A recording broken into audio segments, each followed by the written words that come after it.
السلام علیکم ورحمۃ اللہ وبرکاتہ۔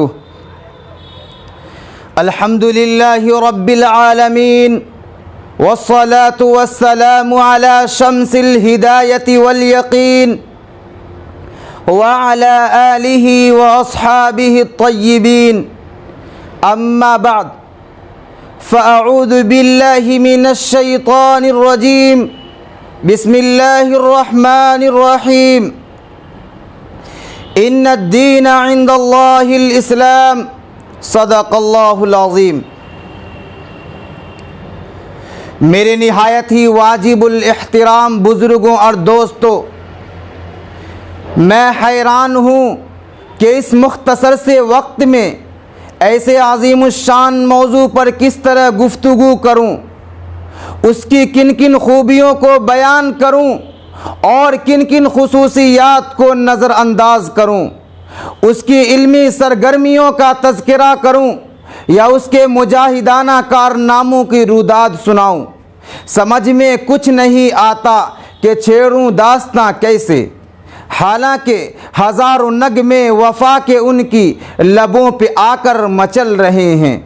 ہزاروں نغمے وفا کے ان کی لبوں پہ آ کر مچل رہے ہیں، لبوں پہ لیکن لگے ہیں پہرے تو بن کے آنسو نکل رہے ہیں۔ زباں ہے ساکت قلم ہے حیراں، سناؤں کیسے میں راز پنہاں، زباں ہے ساکت قلم ہے حیراں، سناؤں کیسے میں راز پنہاں، کہ بحر غم میں اٹھا ہے طوفاں تو دریا دریا دہل رہے ہیں۔ میرے ہندوستان کے مسلم بھائیوں، بڑے دکھ اور افسوس کی بات ہے کہ لوگ یہ پوچھتے ہیں کہ دارالعلوم نے دنیا کو کیا دیا۔ بھلا بتائیے، کیا یہ بھی کوئی پوچھنے کی بات ہے؟ میرے دوستو، اگر پوچھنا ہی تھا تو یہ پوچھتے کہ دارالعلوم نے دنیا کو کیا نہیں دیا، تو میں کہتا کہ دارالعلوم نے دنیا کو الحاد و بے دینی نہیں دی، دارالعلوم نے دنیا کو بے ضمیری اور ایمان فروشی نہیں دی، دارالعلوم نے دنیا کو بے حیائی و بے شرمی نہیں دی، دارالعلوم نے دنیا کو بے غیرتی و بے مروتی نہیں دی، دارالعلوم نے دنیا کو جی حضوری اور چاپلوسی نہیں دی، دارالعلوم نے دنیا کو خود غرضی و مفاد پرستی نہیں دی، دارالعلوم نے دنیا کو بزدلی اور پست حوصلگی نہیں دی، دارالعلوم نے دنیا کو نفرت و عداوت نہیں دی، بلکہ وہ ہر دور میں وفا کے نغمے گاتا رہا، ہر عہد میں گردش دوراں کی سنگینی سے ٹکراتا رہا، قدم قدم پر گمراہ لوگوں کو توحید کا جام پلاتا رہا، ہر عہد میں شافع کون و مکا کی راہ دکھلاتا رہا، ہر زمانے میں سنت خیر الورا کے زمزمے گاتا رہا، ہر زمانے میں پرچم اسلام کو لہراتا رہا اور پیغام خداوندی کو عالم میں پھیلاتا رہا۔ اگرچہ بارہا فلک نے انہیں آنکھیں دکھائی، گردش وقت نے جڑ سے اکھاڑ پھینکنے کی بھرپور کوشش کی، دشمنان اسلام نے ہر موڑ پر مخالفت کی، حکمران وقت نے رنج و غم کے کانٹے چبھائے، مگر اس سودائے عشق کے خریدار نے ان تمام سنگینیوں کو نظر انداز کرتے ہوئے یہ اعلان کر دیا کہ تیرے عشق میں نے کوہ غم سر پہ لیا جو ہو سو ہو، تیرے عشق میں نے کوہ غم سر پہ لیا جو ہو سو ہو، وہ عیش و نشاط زندگی چھوڑ دیا جو ہو سو ہو، اے طوفان تند و تیز جاؤ ہمیں سمجھاؤ مت، اے طوفان تند و تیز جاؤ ہمیں سمجھاؤ مت، کہ بحر غم میں دل کا سفینہ ڈال دیا جو ہو سو ہو۔ او ہم سے ہمارے دارالعلوم کے کارنامے معلوم کرنے والوں، میں تمہیں کیا کیا بتاؤں اور کہاں تک بتاؤں؟ جاؤ، اگر تم سے ہو سکے تو ہماری داستان انگریز کے برپا کیے ہوئے طوفانوں سے پوچھو، ہماری داستان بالا کوٹ کی پہاڑیوں سے پوچھو، ہماری داستان شاملی کے میدانوں سے پوچھو، ہماری داستان چاندنی چوک سے لے کر خیبر تک کے درختوں سے پوچھو، ہماری داستان دہلی کی جامع مسجد اور لاہور کی شاہی مسجد کے در و دیوار سے پوچھو، ہماری داستان افغانستان کی سربلند پہاڑیوں سے پوچھو، ہماری داستان روس و ترکی کی برفیلی چٹانوں سے پوچھو، ہماری داستان عرب کے تپتے ہوئے ریگزاروں سے پوچھو، ہماری داستان ویران فضاؤں کے چاند تاروں سے پوچھو، ہماری داستان قید خانے کی تاریکیوں سے پوچھو، ہماری داستان مالٹا کی تاریک کوٹھریوں سے پوچھو، ہماری داستان عدالت کے کٹہروں سے پوچھو، ہماری داستان پھانسی کے فندوں سے پوچھو۔ یہ تمام کے تمام ہماری وفا کی داستانیں سنائیں گے، ہماری تعلقات کی قصے بیان کریں گے اور ہمارے خلوص و وفا کے نغمے سنائیں گے، کیونکہ واقف تو ہیں اس راز سے یہ دار و رسن بھی، واقف تو ہیں اس راز سے یہ دار و رسن بھی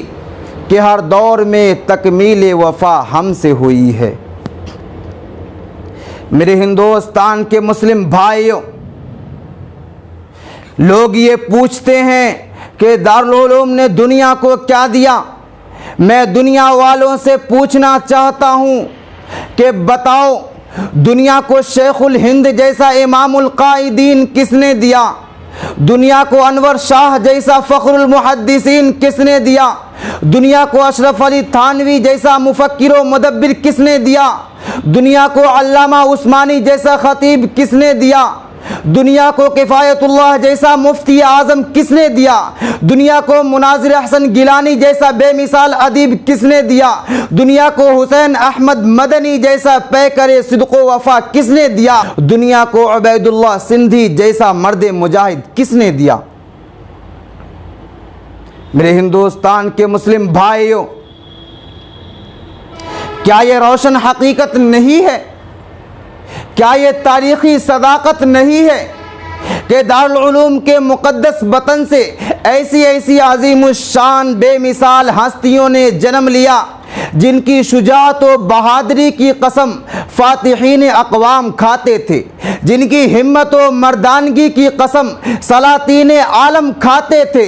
کیا یہ سچ نہیں ہے کہ دارالعلوم کے مبارک شکم سے ایسی بے نظیر شخصیتوں کا ظہور ہوا جن کا قلب و جگر اسلام کی عظمت سے معمور تھا، جن کے چہرے پر عزم و استقلال کی کرنیں تھی، جن کا دل جذبہ جہاد سے سرشار تھا، جنہوں نے اپنی پوری زندگی اسلام کی سربلندی اور اعلاء کلمت اللہ کے لیے وقف کر دی تھی، جنہوں نے ہر دور میں باطل کا مقابلہ کیا، جب بھی باطل نے سر ابھارا وہ ان کے سروں پر عذاب الہی بن کر گرے ہیں،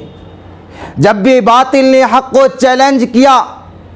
انہوں نے ان کے چیلنج کو قبول کیا اور پوری بے خوفی سے باطل کا مقابلہ کیا ہے۔ انہوں نے اپنی جانیں تو دے دی مگر کبھی باطل کو پیٹھ نہ دکھائی، انہوں نے اپنے سر تو کٹا دیے مگر کبھی پرچم اسلام کو جھکنے نہیں دیا۔ ضرورت پڑی تو گولی چلائی، ضرورت پڑی تو تلوار چلائی، تلوار پھینکی، قلم اٹھا لیا اور اپنی شعلہ نوائیوں سے طوفان تند و تیز کا کام لیا، اور جب ضرورت پڑی تو قوم کے ننھے بچوں کی تربیت فرما کر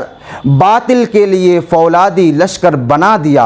اور برسر عام یہ اعلان کر دیا کہ باطل سے دبنے والے اے آسمان نہیں ہم، باطل سے دبنے والے اے آسمان نہیں ہم، 100 بار کر چکا ہے تو امتحان ہمارا، توحید کی امانت سینے میں ہے ہمارے، توحید کی امانت سینوں میں ہے ہمارے، آسان نہیں مٹانا نام و نشاں ہمارا۔ میرے ہندوستان کے مسلم بھائیوں، آج جو بر صغیر میں اسلام کی چمک دمک دکھائی دے رہی ہے، اسلام کا چراغ روشن ہے، وہ دارالعلوم ہی کی دین ہے اور دارالعلوم ہی کا فیض ہے، ورنہ صاحب عقل و نظر یہاں تک کہہ گئے ہیں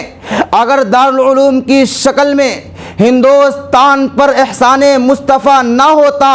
تو خدا کی قسم ہندوستان دوسرا اسپین بن گیا ہوتا اور بر صغیر سے مسلمانوں کا نام و نشان مٹ گیا ہوتا اور ان کی داستان تک داستانوں میں نہ ہوتی۔